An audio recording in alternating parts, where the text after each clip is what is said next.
Vamos a hablar ahora de nutrición y para eso está con nosotros Patricia Grimaldo. Hoy vamos a hablar acerca de la importancia de la fibra. Patricia, bienvenida una vez más. Muchísimas gracias. Bueno, este es un tema que en verdad a todo el mundo nos compete porque es algo de las guías alimentarias básicas para llevar una alimentación saludable.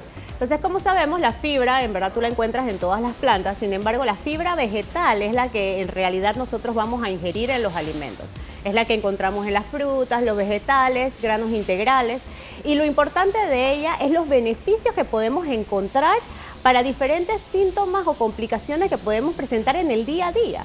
Entonces, por ejemplo, tenemos dos tipos de fibra, que eso es lo que muchas veces no sabemos diferenciar. Tenemos la fibra soluble y la fibra insoluble. ¿Cuál es la fibra soluble? La fibra soluble es la que absorbe o atrae agua. Es la que tú dejas en un momento con agua y se gelatiniza. ¿Ok? Entonces, por ejemplo, la podemos encontrar en la chía, la linaza. Si ustedes encuentran y ven y agarran y echan un poquito de chía y la dejan con agua un tiempo, se forma un gel. Claro, también, la avena está incluida. Inclusive la avena también es otro tipo de fibra soluble. Las lentejas, los frijoles, las arvejas son también fibra soluble. Entonces, ¿qué tenemos de beneficio con la fibra soluble? Al formarse un gel en el proceso de digestión, hace que se enlentezca un poco la digestión y la absorción de nutrientes. Entonces, se ha visto muy buenos beneficios en el control del paciente diabético. Porque al momento de tú consumir una fibra soluble en alimentos con alto contenido de carbohidratos, ese gel hace que se capture la molécula de glucosa, que es la que hace que se eleven los niveles de azúcar en sangre, y la libera lentamente. Entonces no le va a llegar esa carga glicémica al paciente al punto de que se le eleve tanto, porque ese gel está haciendo que se libere lento. Ok, entonces, ¿cuál es la diferencia entonces con la otra tipo de fibra? La fibra insoluble, exacto. Entonces, la fibra insoluble, a diferencia de la soluble, que lentece el proceso, la fibra soluble acelera el proceso de vaciamiento gástrico, porque es la que pasa directamente intacta al tracto gastrointestinal y es la que te ayuda a controlar el estreñimiento, es la que te ayuda también, que se ha observado que ayuda para el control del colesterol también. Entonces, aquí es importante que se tome en cuenta que nosotros debemos tener una alimentación balanceada. Aquí olvidémonos de un alimento específico, tengo que comer todos los días chía, porque en verdad esa fibra soluble e insoluble tú la encuentras en una variedad de alimentos. Aquí lo importante es que estés consciente de que lo que te estás metiendo a la boca va a tener un beneficio para tu salud. Como todo en exceso es malo. Yo supongo que estas fibras no solubles que dices tú que aceleran el metabolismo son aquellas que se utilizan para estos productos que son para rápida digestión, ciruelas y todas estas cosas. ¿Me puedes dar algunos ejemplos? Por ejemplo, bueno, más que acelerar el metabolismo porque no tiene ningún tipo de función, pero sí la digestión, el vaciamiento gástrico. Por lo menos aquí podemos encontrar esas fibras que tú encuentras en el mercado que te ayuda también para controlar lo que es el estreñimiento. Pero hay que tener mucho cuidado porque muchas veces al momento de hacer cambios radicales de nuestra dieta, cuando comenzamos a comer más frutas, vegetales, entonces también podemos recibir tanta carga de fibra, entonces ahí es donde comenzamos a sentirnos distendidos, con flatulencias, con gases, porque obviamente las bacterias intestinales no están acostumbradas a recibir esa carga de fibra. Entonces es cuestión de darle tiempo al cuerpo de asimilar todo esto, porque recuerda que eso pasa directo al tracto intestinal y ahí comienzan las fibras, las bacterias a hacer fiesta con eso. Entonces hay que darle tiempo al cuerpo de asimilarlo y la idea es que tú comiences a ingerir progresivamente un contenido mayor de fibra. ¿Cuáles son estos alimentos que contienen esta fibra no soluble? No soluble, básicamente los granos integrales. Cuando tú encuentras, la avena también tiene fibra soluble, tiene de las dos. Tienes en cuenta también de que la puedes encontrar, por ejemplo, en alimentos, como te mencioné, los granos, las encuentras también en la cebada. Entonces, son alimentos que por lo general tú no los consumes independiente, tú no agarras y tú lo complementas en el trigo. O sea, tú agarras un alimento y tú no solamente te agarras y comes la harina, tú lo haces en una preparación. Ahora te quiero preguntar una cosa. Hablamos de, pues obviamente, agilizar el proceso de la digestión, hablamos de otro tipo de beneficios, como el tema de la insulina que acabas de hablar, pero además de esto, muchas veces, como la leyenda urbana, lo que nos dicen nuestros papás es come fibra porque eso te hace que te llenes y que te quede más tiempo lleno. ¿Cómo funciona este proceso de quedarme lleno y de quedarme satisfecho? Sí, es muy cierto, porque recuérdate que también esa fibra insoluble te da esa sensación, aumenta el volumen de los alimentos. Entonces es una sensación de llenura que te va a dar Y recuérdate que ese proceso también hace que te sientas lleno por un periodo más largo de tiempo. Entonces es un efecto como de distensión, pero a la vez mandas un mensaje equivocado de que tienes ya suficiente comida en el estómago para no seguir comiendo más. Claro. Y a la vez, como pasa directo al tracto gastrointestinal, no se absorbe y no te va a aportar calorías adicionales. Que es la diferencia que nos pasa con los carbohidratos vacíos, que comes un carbohidrato vacío y lo único que hace es que tienes más hambre y más hambre. Exactamente. Si tú intentas comer un cereal sin fibra a un cereal integral como tal o con mayor contenido de fibra, menos procesado, tú te vas a dar cuenta de la diferencia en el lapso de tiempo en el que te va a dar hambre de nuevo. Claro. Probablemente con el cereal sin fibra, a la hora ya tú tengas hambre, media hora. Pero en cambio el producto integral va a hacer que tú tengas ese espacio de tiempo mucho más prolongado hasta tener hambre de nuevo y volver a ingerir una comida que sería lo ideal, una merienda. Claro, es por eso que tú ves los comerciales de televisión que te venden este cereal con fibra, que te promete el cuerpo perfecto y qué tal. Y tú dices, pero ¿cómo funciona esto? Obviamente te da esa sensación de llenura. Ahora me gustaría saber cuál es la dosis correcta de fibras solubles y no solubles al día para un adulto y un niño. Bueno, en realidad no se puede diferenciar porque en muchos productos vienen las dos en conjunto. Lo que sí puedes saber es una fibra total. ¿Cuánto deberías estar ingiriendo? Aproximadamente entre 28, 25 gramos a 35 gramos, depende de cada persona. Un promedio de 28 gramos es ideal.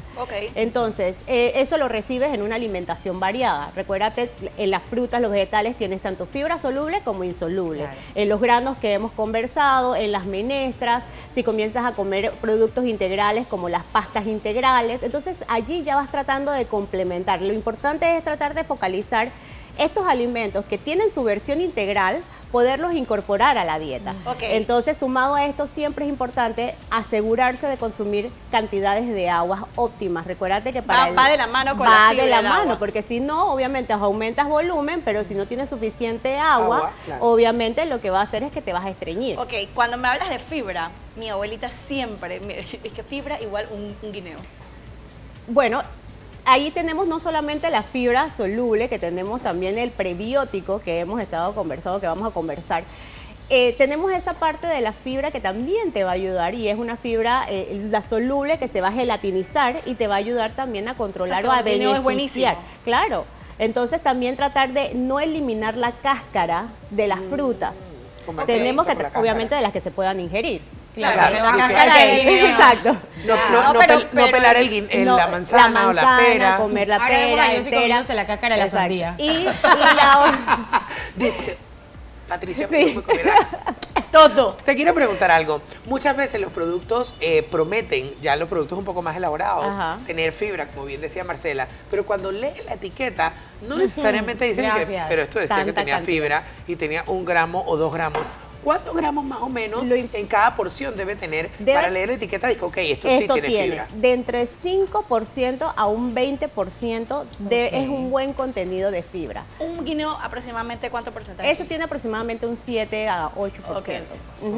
Porque tiene también un grupo de carbohidratos simples que obviamente nos ayuda porque nos va a dar la energía, tiene otros nutrientes, pero como fibra como tal, va a tener esa cantidad. Entonces, mientras que tú puedas leer en el etiquetado nutricional que el producto tenga más de un 5%, está bien. Va a ser muy bien. Ahora, recuerda que los productos animales no van a tener fibra, así que no esperes encontrar en una carne fibra. Claro que no. Me gustaría saber entonces, hablando así en un idioma simple, ¿cuál sería, hablando específicamente de ciertos alimentos, un desayuno rico en fibra? Ok, perfecto. Tienes por lo menos los cereales integrales, tienes los panes integrales, tienes la avena, que es muy buena, inclusive para aquellas personas que también tienen el colesterol elevado. Es muy bueno el resultado. Aquí tengo una sí, es muy bueno, porque recuérdate que tienes las 2 fibras allí. Entonces, traten de tomar, si van a utilizar la avena, con también el gajo de la avena. O sea, lo que queda de la avena, esa es parte importante porque esa es la fibra insoluble, que también te va a dar el beneficio para regular tu tracto gastrointestinal. La surrapita que queda al final, que la gente no se la come. Exactamente, cómansela. Sí, eso es lo que quitamos por lo general. Entonces, mientras que tú haces tu alimentación en este tipo de productos, inclusive también no tenemos la costumbre, pero podemos agregar vegetales en el desayuno. Sí, la idea, hoy a mi omelette le puse cebolla bastante. Claro, incorpora vegetales. Espinaca en el huevo, así, hongos. Recuérdate que al final del día la estrategia alimentaria debe ser tratar de cubrir 5 frutas o vegetales al día. Wow, que es bastante para lo que estamos 5 porciones de frutas o vegetales. Y hay gente que no llega ni a eso, ni a porque una. no está acostumbrado. Ni a una. pues, ni a una. Y y ves que muchas de esas personas que no están acostumbradas a ingerir 5 porciones de vegetales o frutas padecen estreñimiento y tienen otras consecuencias de, por supuesto, si no están ingiriendo ningún tipo de fibra. Inclusive recuérdate que este tipo de la fibra inclusive se utiliza para manejo importante de muchas enfermedades. Ciertas cardiopatías también se ven beneficiadas con el consumo. Hay mucha evidencia que demuestra esto, que el consumo de fibra te va a ayudar para mejorar por lo menos ciertas cardiopatías. También vas a tener el beneficio de no solamente la diabetes también, sino para personas que tienen diverticulosis. Entonces, eso también va, la estrategia o el tratamiento de ellos es aumentar el consumo de fibra y agua. Quiero preguntarte algo. En algún momento escuché unas amigas que me contaban que las personas que tienen problemas con hemorroides generalmente la solucionan al inicio con la fibra. ¿Por qué razón? La fibra y agua. Recuérdense enfatizar mucho, a veces nos desbocamos en comer fibra y dejamos de lado el consumo del agua. Claro. Y lo que estamos haciendo es el efecto contrario, exacto. Entonces, allí lo importante sí, recuérdate que en lo que es la hemorroide tienes el proceso de por lo menos evacuar, se te complica porque tienes las heces mucho más solidificadas. Entonces, al aumentar volumen de las heces y también el volumen de agua, obviamente la consistencia va a cambiar y va a ser mucho más fácil para esta persona evacuar. Te quiero preguntar, por ejemplo, en la noche, pues también he escuchado o he leído que uno no debe comer tampoco vegetales tan crudos, que en la noche los debe pasar por agua, sancocharlos un poco para que sean un poco más amables para el estómago. Y también, por ejemplo, ahorita que hablabas de la avena, quería preguntarte, hay muchas también personas que andan con el tema del pH y la cosa que en la avena tampoco hay que exagerar porque la avena también es acidificante. Sí, allí también tienes que ver si la persona tiene alguna contraindicación, por lo menos hay personas que sufren de gastritis inclusive, que al utilizar cierto tipo de fibra que lentece el vaciamiento gástrico, el tiempo en el cual el estómago tiene los alimentos en el estómago, obviamente puede complicar la gastritis. Por el hecho de que estás demorando mucho más tiempo y ese ácido que está produciendo tu cuerpo se demora y puede ir irritando las paredes o la mucosa gástrica. Entonces la idea allí es tratar de consumir la fibra, pero tratar de procesarla un poco, porque al momento de que por lo menos esta fibra tú la cocinas o la pasas en un triturador, la licúas, obviamente la vas haciendo mucho más fácil al cuerpo para digerirla y va a pasar mucho más fácil el vaciamiento gástrico porque va a ser mucho más rápido el proceso de digestión. Patricia, para cerrar, mucha gente que nos está viendo en casa dice, ok, los alimentos integrales tienen mayor cantidad de fibra, pero obviamente lo integral es un poquito más costoso. Claro. ¿Qué pasa con la gente de repente que no tiene el recurso económico para comprar todo integral? Bueno, lo que puedes hacer las frutas y vegetales son los más baratos. Claro, exactamente. Entonces lo que puedes hacer es tratar de incorporar a ese alimento, llámese que ya no vas a comprar el arroz integral, pero tú sabes que yo lo voy a combinar con granos. Lo voy a combinar con lentejas, frijoles. Si voy a comer una pasta, voy a agregarle más vegetales, no solamente la salsa roja y ya. Lo que voy a hacer es que voy a agregarle vegetales o el tomate natural, tratar de evitar que se procese tanto o se reduzca tanto para que tengas más fibra. Así es. Bueno, muchísimas gracias, Patricia, por estar con nosotros aquí en Ají. Ella dijo agua y yo dije chas. Voy a buscar mi agua. Tu información de contacto para todas las personas que en este momento están necesitando urgentemente un nutricionista. Bueno, me pueden encontrar en Hospital Punta Pacífica en 204-8533 o en mis redes sociales @PEGrimaldo. Bueno, y con este vaso de agua, yo espero que todo el mundo que esté en casa ya busque su termito. Bueno, nosotros aquí con termito, el vaso de agua que producción odia que se lo pongan a Erika. Sí, pero yo tengo que hidratarme. Por eso es que yo tengo mi no vaso de tengo agua. problemas de digestión. Con mi guineo para nada.